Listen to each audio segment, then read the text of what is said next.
I rise to make a contribution to the motion, the resolution currently before this Parliament, and that is the resolution of the National Assembly made under Section 19, subsection 3 of the St. Christopher and Nevis 1983 Constitution Order. Mr. Speaker, to be honest, when I came here this morning, I wasn't minded to make a contribution. However, Mr. Speaker, as I sat and I listened to the debate, I became more and more compelled in terms of making a contribution. And I said I wasn't minded to make a contribution, Mr. Speaker, because considering the nature of the resolution that we're here to discuss, one would have thought that the debate would have taken a different tone, and recognizing the seriousness as to what we're here to debate, Mr. Speaker, is that there would have been full support across both benches, that is, the opposition and the government side. Quite clearly, Mr. Speaker, that hasn't been the case. Now, Mr. Speaker, as it pertains to COVID-19, I think we are all fully aware of the fact that COVID-19 is a pandemic that just about every single country in this world has had to reckon with. There has been no perfect solution, Mr. Speaker, in terms of dealing with this particular pandemic. A pandemic that I think all of us can consider to be extremely serious, and one that we who are here haven't seen in our lifetime. To date, Mr. Speaker, you have had 181 million persons affected by this pandemic.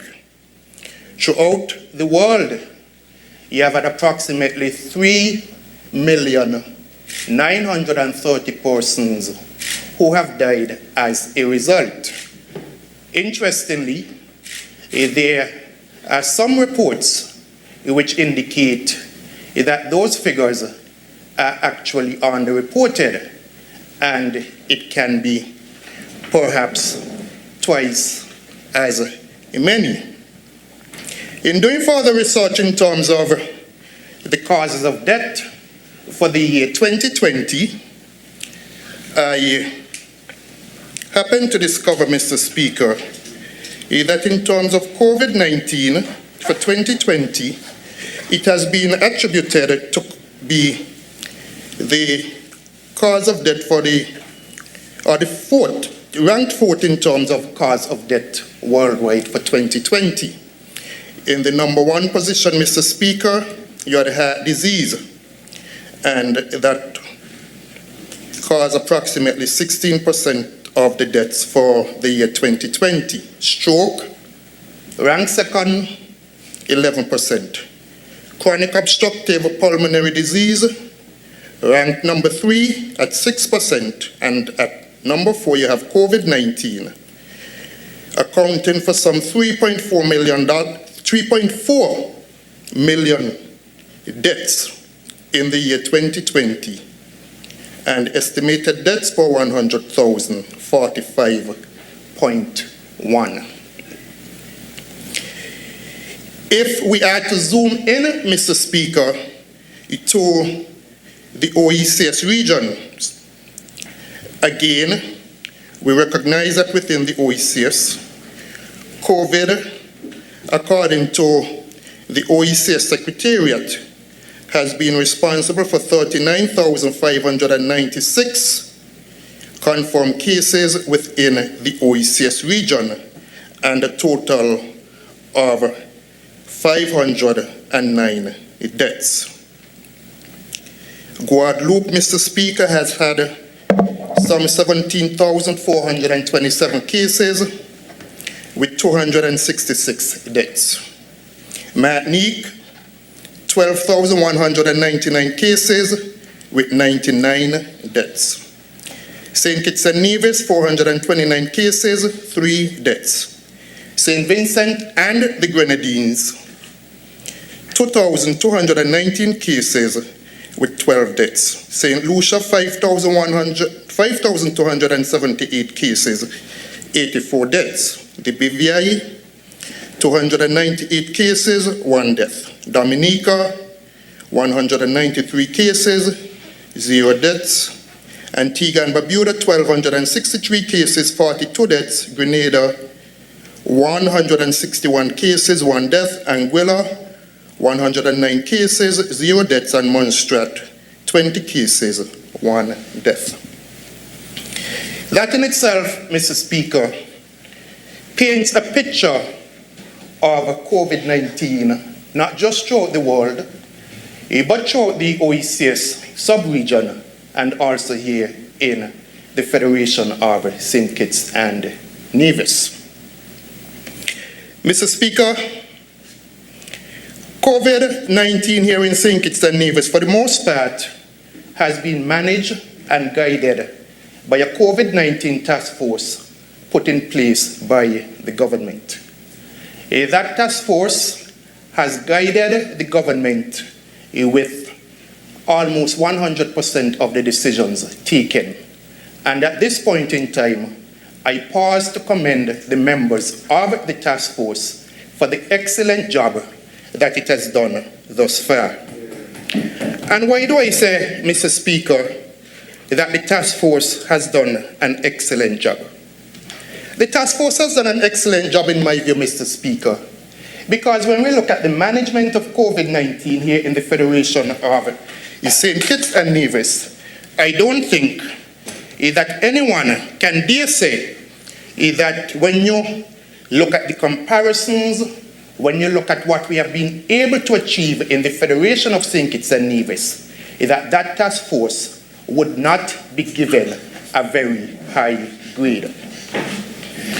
Mr. Speaker, we had our first cases of COVID-19 back in March of last year. And immediately upon discovering those 2 cases, certain actions were taken. If I recall correctly, Mr. Speaker, the country immediately was locked down for a period of some 2 weeks. I should also add that when that happened, those 2 individuals had been placed in home quarantine. Information later came to the government that the home quarantine wasn't being adhered to. As such, stricter actions and stricter measures had to be taken. And I said that, Mr. Speaker, because I think it is important for us to have an idea as to the history of quarantine isolation here in St. Kitts and Nevis. Mr. Speaker, I recall that when we had the first 2 cases, myself and the then Minister of Health, the Honorable Wendy Phipps, would have journeyed to ZIZ for the nation to be fully informed that St. Kitts and Nevis now has 2 new cases. As a matter of fact, as I said earlier, the task force has guided the government, because immediately I also got in touch with the Permanent Secretary for Education and said to him that based upon that discovery, the recommendation from the task force is to immediately close our schools. And indeed, the schools were closed. So, Mr. Speaker, from there on, things became different in St. Kitts and Nevis. The airport, for example, was closed, and only persons who were coming in on charter flights, etc., were allowed to access our airports. However, as time progressed, the task force would have placed certain protocols in place And upon putting those protocols in place, Mr. Speaker, we were able to get a good grip, a handle on our COVID-19 cases. As persons came on island, they were placed in quarantine. And so up until case number 45 and 47, those persons had been in quarantine when it was discovered that they are positive for COVID-19. Let me correct that, because I think initially you had, after cases number 1 and 2, you had some local persons who had tested positive, but then those persons were placed in isolation, and I think security had been provided at their homes in particular. But eventually we moved to specific quarantine sites. And so that has been the case all along, Mr. Speaker. Persons were placed in specific quarantine sites. While all of that was happening, Mr. Speaker, the country eventually saw almost a full reopening, again because of the management. Schools, for example, Mr. Speaker, which had been closed in March, we were able to reopen those schools, Mr. Speaker. And truth be told, Mr. Speaker, again, that is because of the effective management of COVID-19 cases here in the Federation. Because if you go and you do the research, you would recognize, Mr. Speaker, that in many other countries throughout Latin America and the Caribbean, schools were not able to open for almost a year now in quite a number of countries. Even when we were able to reopen in September, schools not only here within the Caribbean region, but also in Latin America, remained closed. We were able to return our children to school. And I have here in front of me, Mr. Speaker, a report which was prepared by UNICEF in March of this year. And if you were to go through the report, Mr. Speaker, you would recognize that in Anguilla, for example, from March 13th of last year, you only had some schools which were partially opened, with full reopening on September 7th of last year. Antigua and Barbuda, schools closed, fully closed from March 16th, and then you had a reopening on September 7th, and again closed in February of this year. Argentina closed March 16th, some partially reopened in August, and up until now you only have some which are partially reopened. Barbados closed from March 19th, reopened September 21st, and closed again in January.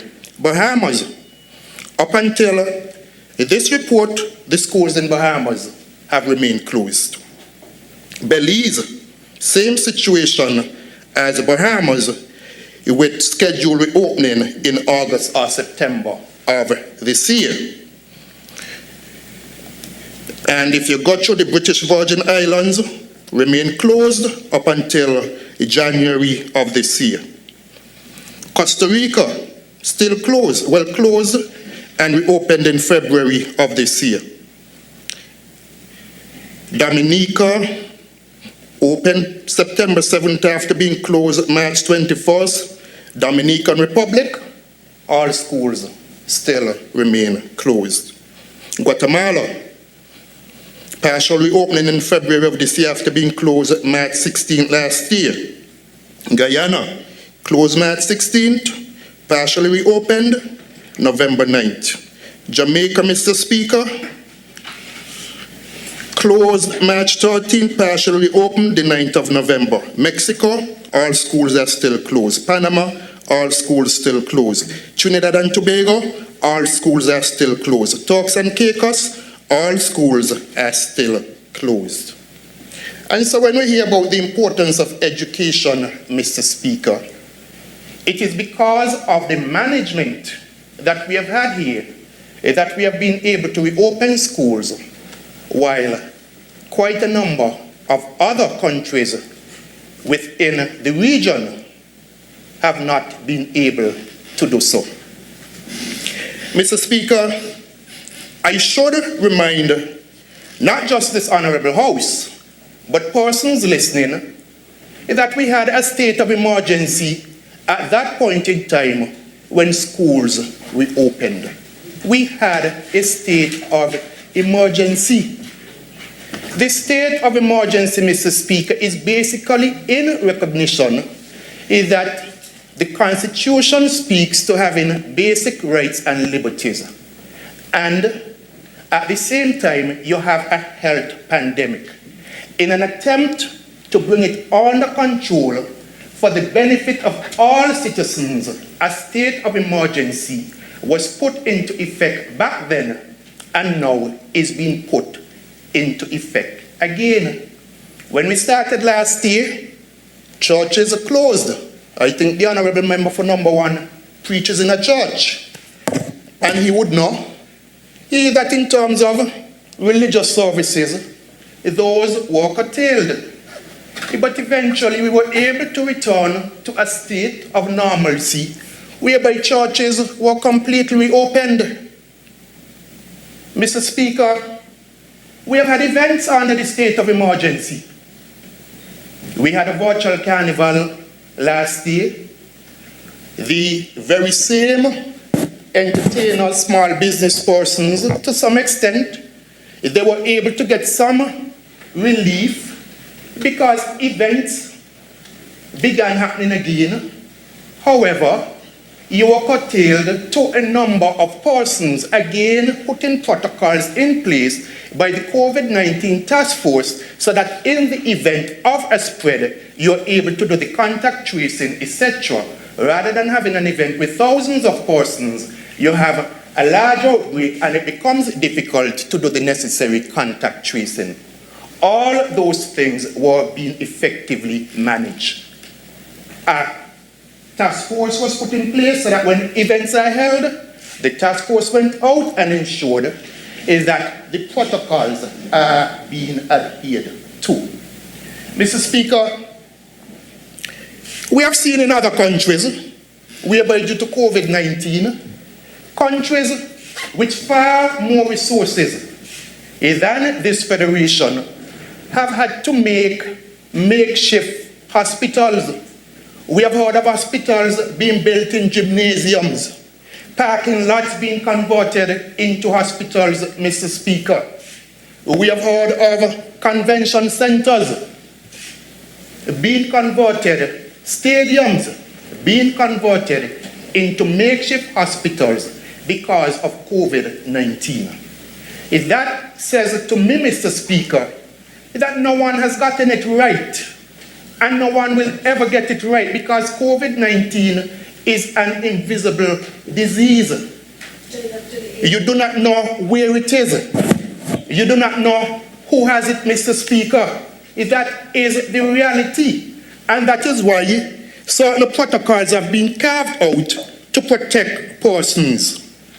Mr. Speaker, the fact is, though, is that once you're dealing with persons, you will always have, or you will likely to have, a breakdown of protocols at some point in time. I spent a number of years working as an auditor, and as best as possible, you put systems in place, you put policies in place to prevent certain things from happening. Does it mean, Mr. Speaker, that these things are not going to happen? Your systems are only as strong as the persons who are there safeguarding and who are supposed to be adhering to those particular systems, Mr. Speaker. And so we can put any amount of protocols in place relative to COVID-19. It doesn't mean, Mr. Speaker, that you're going to have a breach.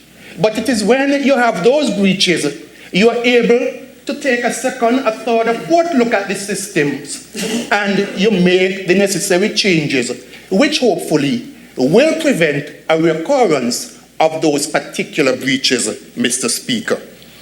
And we have been doing exactly that. We have had an outbreak, Mr. Speaker, within the last 4 to 5 weeks.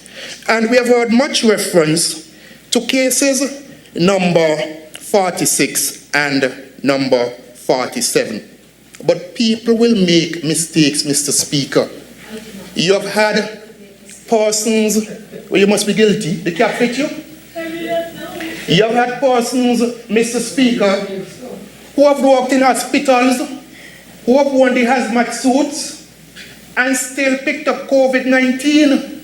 If you look at the statistics, you have had doctors, you have had nurses who have been schooled, who ought to know how to protect themselves, but for one reason or the other, one simple mistake, and those persons, Mr. Speaker, have died because they picked up COVID-19. Mr. Speaker, you look in England, the UK was supposed to reopen, had every plan to fully reopen. And then you heard that the UK is closing back down because the Delta variant has been discovered within the UK. Again, Mr. Speaker, the science is such that it is changing every single day. And so as best as possible, as you try to manage it, there are just different computations, etc., that one has to take into account. We have been using the AstraZeneca vaccine here in St. Kitts. And we got our first set of vaccines from India free of charge, Mr. Speaker. What are we hearing today? India was in such a position, Mr. Speaker, and felt comfortable that it had COVID-19 under control, that it was giving vaccines to countries that it has relationships with. What has happened since then? You have had an outbreak in India, and so you're now hearing that in terms of supplies coming out of India, India has taken a decision not to export any vaccines because the vaccines are now needed internally.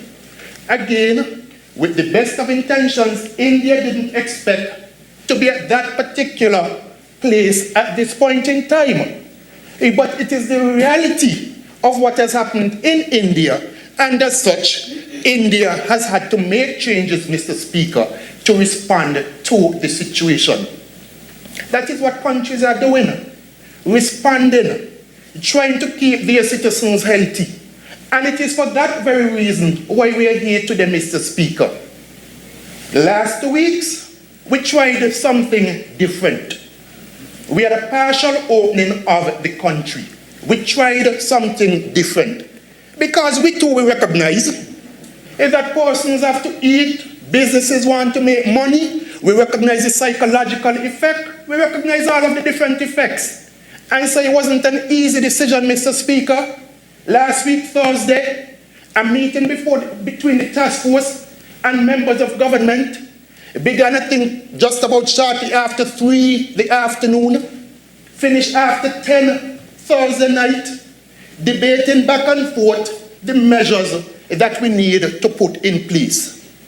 Because they have different points of view, but at the end of the day, overall, what is in the best interest of the citizens of this federation? And that is what I expected in terms of the debate here today, Mr. Speaker. What is in the best interest of all of us? That is what I expected. And that is what I came in here expecting to hear coming from persons, Mr. Speaker.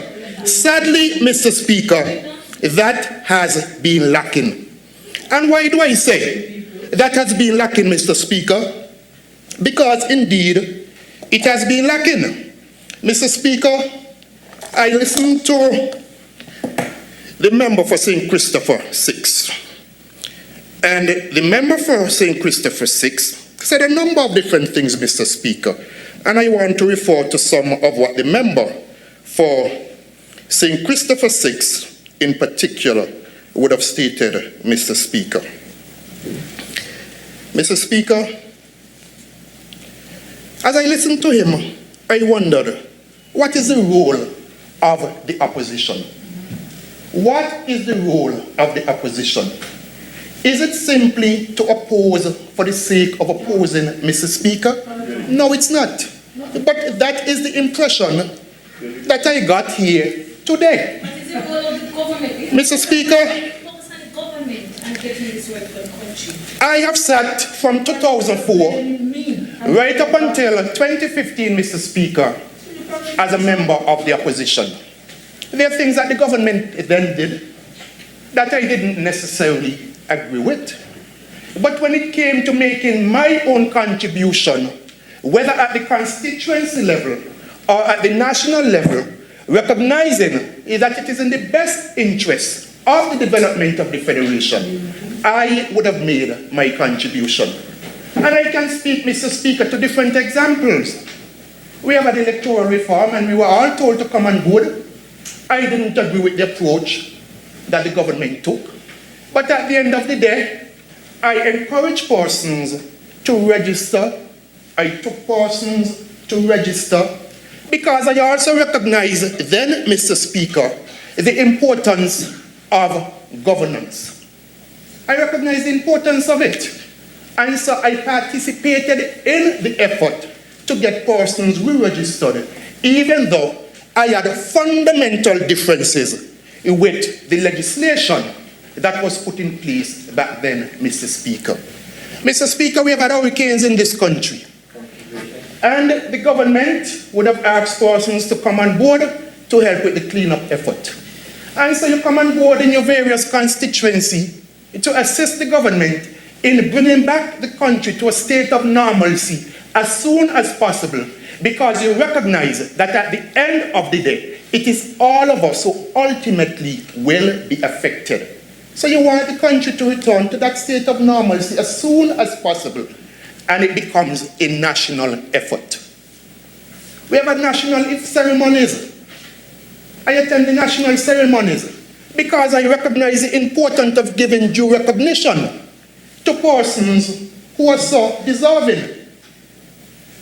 But today, you're hearing the argument that the government hasn't taken that approach whereby we feel comfortable, whereby we have been invited to be part of the effort. Now, Mr. Speaker, I want to pause there. Because I purposely made the point, Mr. Speaker, that in terms of what this government has been doing, it has been guided by the COVID-19 task force.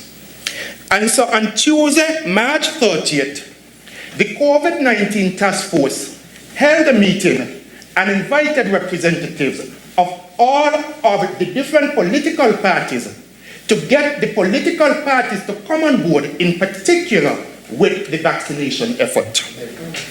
From CCM, you had the Honorable Troy Libod and the advisor to the Premier, Latoya Jones. Am I correct? Very good.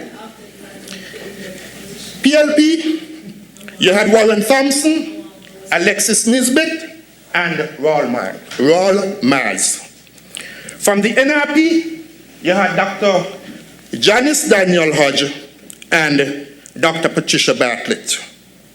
From the People's Action Movement, you had the Honorable John L. Powell and Natasha Gray. From the St. Kitts Nevis Labour Party, you had former parliamentarian Conway Maynard and Diana Williams, Secretary of the party. I don't know what you want me to point out, Secretary. I didn't point out the positions for all of the other persons. But I didn't point out, no, I didn't. For some, only the ministers are pointed out and I said advisor, that's it. You're very picky. But the point is, you're going to distract, because the point is that the COVID-19 task force invited members of all of the different parties in an effort to come on board with the vaccination effort. Mr. Speaker, whether it is a year after, 2 months after, 3 months after, the important thing is the task force reached out and invited persons. As a matter of fact, the very same persons perhaps came in here during budget and said we aren't part of the effort. They have been on radio indicating they are not part of the effort. And so a meeting is held. They were invited. And Mr. Speaker, interestingly, Interestingly, the member for number 6 is giving his presentation. And the member for number 6 commends Maurice Flanders, EK, for becoming part of the national effort. I too commend Mr. Flanders, EK, for becoming part of that effort. What was most missing, Mr. Speaker, is at no point in time the member for number 6 was able to say, I commend the member for number 1, I commend the senator, I commend any member of the Labour Party for being part of the national effort. Not a single individual was he able to commend for being part of the national effort. And that, for me, Mr. Speaker, has been quite telling. Quite telling, Mr. Speaker. That, for me, Mr. Speaker, has been quite telling. Very, very telling. Invited to be part of a meeting. And up until now, he hasn't even gotten up and said that I got 10, 15, or 20 persons to go and take the vaccine. I believe, he said, I believe in vaccination. Has he been able to tell you how many persons he got to go and take it? He hasn't been able to say how many persons he was able to take to be administered the vaccine, Mr. Speaker. Not a single soul, Mr. Speaker, coming here to commend persons, invited to a meeting his party, and he can't speak to one single member of his party who has taken up that national call in terms of becoming involved in taking the vaccine. I am aware that some have taken it. Some have taken it, but not a single soul. And so, Mr. Speaker, order.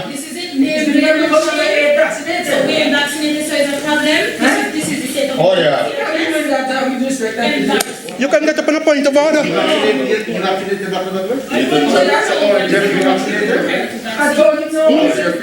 Yes. Mr. Speaker, I take my seat until. Yes. Mr. Speaker, thank you. Thank you, Mr. Speaker. 4 senators in here, 1 senator feel guilty. I don't know why. But the captain, when you vaccinated? Dr. Nisbet? Fully. AG? Some people say don't ask them any questions. I will not ask. I will not ask, Mr. Speaker, but some persons being extremely bothered. I don't know why. And so, Mr. Speaker, I proceed. And as I proceed, Mr. Speaker, again I want to go back to, one, the fact that you have had a number of persons who have died, persons affected. But, Mr. Speaker, whether we are on the opposition bench or the government bench, there are certain things that we take up in terms of the national interest, Mr. Speaker. Mr. Speaker, I find it interesting is that during elections, we rent vehicles, we pick up people, we take them to register to vote on election day. Even those who can barely walk, we consider it, whether it is in our best interest or in the national interest, for them to partake in the election process. No risk of them getting COVID or some other sickness, no risk of them succumbing to death. Or being accused of treating. But we find the resources, Mr. Speaker, and we get involved in the process of going here, there, and everywhere, finding people in every nook and cranny, and we convince them as to why they need to register, and ultimately, why they need to vote. Is it merely out of self-interest, Mr. Speaker? And it's their choice also as to whether or not to go and vote. And sometimes when we go, I'm not going to register and I'm not going to vote. And we go back 2 and 3 and 4 times. trying to convince those persons and send people to look for them, send agents to look for them, to try to convince them to register even though it is their choice. Election day, we find them. And when we go by their house and we can't find them, we call them on their telephones. Where are you? I need you to go and vote now. I need you to vote for this candidate. I send in a car for you. Remember I assisted you with this, remember I assisted you with that. I need you to vote. And now we're in the midst of a pandemic, Mr. Speaker. Life and death, Mr. Speaker. Life and death, Mr. Speaker. You're here now, or you can't hear now, how many vehicles have been sent to pick up persons? How many telephone calls have been made? How many surrogates of the party have been sent to have a word with persons to convince them to vaccinate? On the other hand, we hear persons can't get severance payment money because their jobs have been affected. We hear how we care about small businesses and we want people to be able to have work, to be able to eat, to be able to live. And what are we doing in terms of that national effort to enable the very same persons to be able to do so? Absolutely nothing, Mr. Speaker. Absolutely nothing. Even sometimes when we go on campaign, we go to the parent because we think that the parent is the influencer in the home. And so we feel if we can influence the parent, likewise, we will influence the children or other persons living within that home. Well, likewise, why we don't hear, well, I couldn't get them. So I've gone to the head of the house to convince the head of the house to take the vaccine and also to take them. You aren't hearing that. Not a single word of that uttered to the nationals. Not a single word uttered to persons listening to this parliament as to how we have been able to contribute to that effort. Nothing. I bet you, Mr. Speaker, before I make this point, even last year in the midst of this pandemic, we had persons wanting to bring nationals from overseas to vote when we had just a few cases. Mr. Speaker, on a point of order, if I may. So, Mr. Speaker, as I was saying, in the midst of the election last year, you had members opposite advocating for persons to come in overseas to be able to vote under a state of emergency.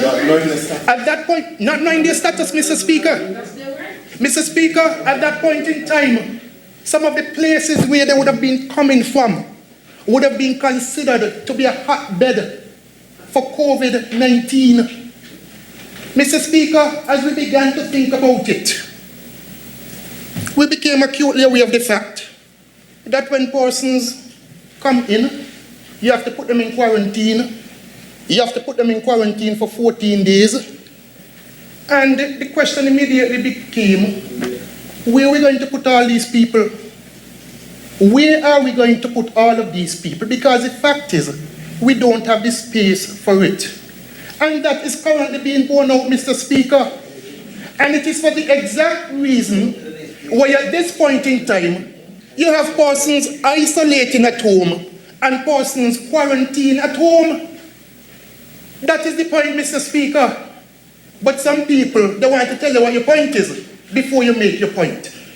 And so, Mr. Speaker, as I've said earlier, we have had to make changes along the way because there's nothing perfect. And COVID-19 has shown us that throughout the entire world, as best as you're able to plan, something differently is happening. Many countries thought they would have been able to open back up by now. Can't. We were expecting our first cruise ship to return. What date, Minister Grant? 16 times 14. No, when we were expecting the first one. 2 weeks ago. 2 weeks ago? 2 weeks ago? We're expecting a cruise ship to dock at Posante, hoping that the taxi drivers would be able to make some money from that, hoping that some of the places where they would have been allowed to visit would be able to make some money. And so, Mr. Speaker, that again says to you that there was that plan to steadily return the country to normalcy. But one case, and that case has led to many. So why are we closing down now? Why are we here debating a state of emergency? To recalibrate, Mr. Speaker. To flatten the curve, Mr. Speaker. We tried something differently within the last 2 weeks, as I've said earlier. It hasn't worked out. The AG can tell you is that when we began looking at it, I said, AG, but if I leave in home with the intention of going someplace, the line to smoke, and I'm going to pass this spliff from somebody else to somebody else and I don't smoke. And the police stops the bus that the individual is in, and the individual says, I am going to the pharmacy, I am going to the supermarket. How do you determine where that individual is actually going? And so it required discipline coming from persons. But persons didn't exercise the necessary discipline. And it is because of that, the case is ballooned to currently where we are with over 300 active cases. How do you now bring it back under control, just as we were able to do last year when we shut down the country and we changed a number of the protocols? That is what we are doing now. Some ask, on one hand, why you didn't do it since with Monday weekend, but on the other hand, they said to you, why are you closing down the country for? Oh, which one you really want? Close down now or close down with weekend? Why you didn't do it then? Just be in opposition. But I don't understand why you're closing it down. People need to work and people need to live. Yes. But Mr. Speaker, if you have more persons dying, more persons becoming affected, some of these very same persons may not be able to enjoy work, to enjoy eating, and enjoy a number of other things. The health of our people must be priority number one, Mr. Speaker, in this country. That must be priority number one. And that is why today we are here, Mr. Speaker, in terms of that. Mr. Speaker, the final point I wish to make is this. In 2015, I was Minister of Education. The one-on-one laptop program, it came to an end. 2020, they went on radio, they went on political platform, they wrote about it, they called into all of the different stations, and they said, I am wrong, the government is wrong for closing down or bringing to an end the one-on-one laptop program. The campaign on it showed the length and breadth of St. Kitts and Nevis. They lost the election. Well, I don't know if that's the strategy going back into a next election, but if that is the strategy, I beg of you, retain the strategy, keep it. Because you put it in place. It did not help you to win the election in 2015. You campaigned on it in 2015. You ain't win. And you still every day one-on-one laptop program. But if you gave it to people, you campaign about it, they rejected you in 2015. What it says? What it says? And you're still on it day after day after day after day. Continue to campaign on it. I thank you for campaigning on it. Keep it up. You're doing an excellent job, if that is your campaign platform.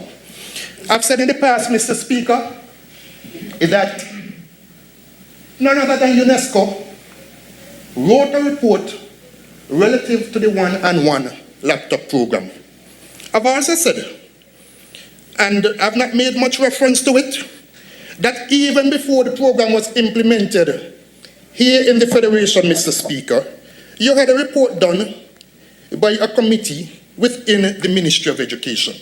And I have the report here in front of me, Mr. Speaker, a 35 pages report. And time doesn't permit me to go through the entire report. But the report speaks to a number of different things. Policy.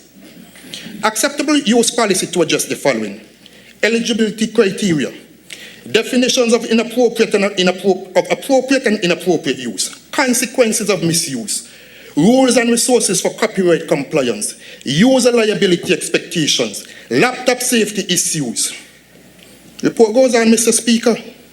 Infrastructure and maintenance protocol to govern such activities as wireless network design, wireless network implementation, network security option selection and deployment, provision of adequate power supplies, maintenance policy and schedule, assignment of network administration personnel to school zone, IT infrastructure, imploring the pros and cons of tablet PCs versus standard laptop technologies, implementing a battery exchange plan, providing written usage guidelines and establishing security measures, providing on-site docking and recharging stations, planning and a 3-year equipment life, standardizing hardware and software network infrastructures throughout schools. The network, stable, secure and reliable, inspiring trust on the part of users, acceptably configured to enable maximum separation of student and teacher and administration staff data, unless specifically required. And Mr. Speaker, elsewhere in the report, it speaks to the need for the teachers to be trained. And let me see if I can find that particular section of the report, Mr. Speaker, because you keep hearing about one-on-one laptop, one-on-one laptop. But they aren't giving you the full details. What year was that? So none of that they had? What year was this? I should be asking you. It was given to your government. I'm asking you what year was that? Given to your government. You're not serious. It says here teachers to assess levels of ICT proficiency amongst teachers in all schools in order to tailor professional development program to meet needs and context, differentiated instruction, data-driven decision-making assessments, collaboration, establishment of a community of practice, school administrators to provide visionary leadership and generate enthusiasm for the project. To youth, not a thing in here implemented. Department of Education to utilize evaluation reports submitted by individual schools in order to transform the education system, infrastructure, leadership, curriculum, work practices, social, creation of knowledge information society with productive knowledge citizens. Various aspects of the report, nothing in here implemented. But what? What happened? Leading up to then, Mr. Speaker, you had a government which had lost favor with a majority of the members of parliament. A government that you had a motion of no confidence pending for over 2 years, Mr. Speaker. And so everything was being done at that point in time, Mr. Speaker. Everything to try and win the favor of the people for the upcoming general election back then. Everything being done. Is you bring up the one-on-one laptop program, you bring it up and you want to know if it's relevant. You bring it up. You bring it up and want to know if it's not relevant, or you don't like the response. You brought it up, and that is why it has become relevant. And that is the history of the one-on-one laptop program, hurriedly implemented without one iota of the suggestions in the report being implemented. And so the people not only rejected them, but the people ultimately rejected their one-on-one laptop program because it became the big campaign plan for them. One-on-one laptop. What fake? The report? It doesn't exist. The report doesn't exist. Wow. Nigel Carty didn't bring it to you. You weren't paying attention to what was happening, so you never. Or you was in Dominica at the time. And Mr. Speaker, I can make a copy of the report available to you. To the report right here, Mr. Speaker, 1-to-1, the literacy initiative, a 1-to-1 laptop program, project delivery strategy.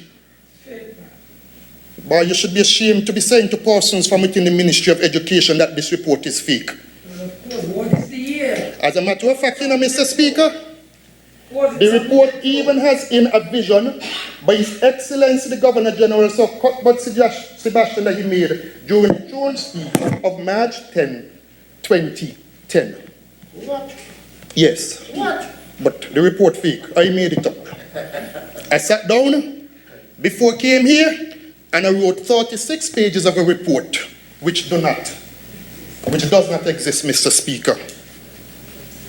And so, Mr. Speaker, as I said from the start, I give my full support to the resolution which is currently before this Honourable House, Mr. Speaker.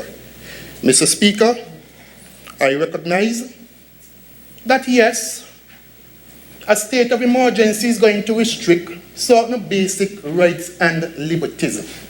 But I also recognize, Mr. Speaker, the main objective behind the state of emergency. It is to allow, Mr. Speaker, for the country to get a handle on COVID-19. Mr. Speaker, it doesn't mean that because no cases were reported yesterday and you had, must be one case a different day. Is that things are under control. You may very well have 10, 12, 15 cases today, you don't know because you have results outstanding. Minister of Health, about how many tests you have outstanding, results outstanding? 100? More than that? More than 100? So because you had 1 and 0, it means that the situation has changed.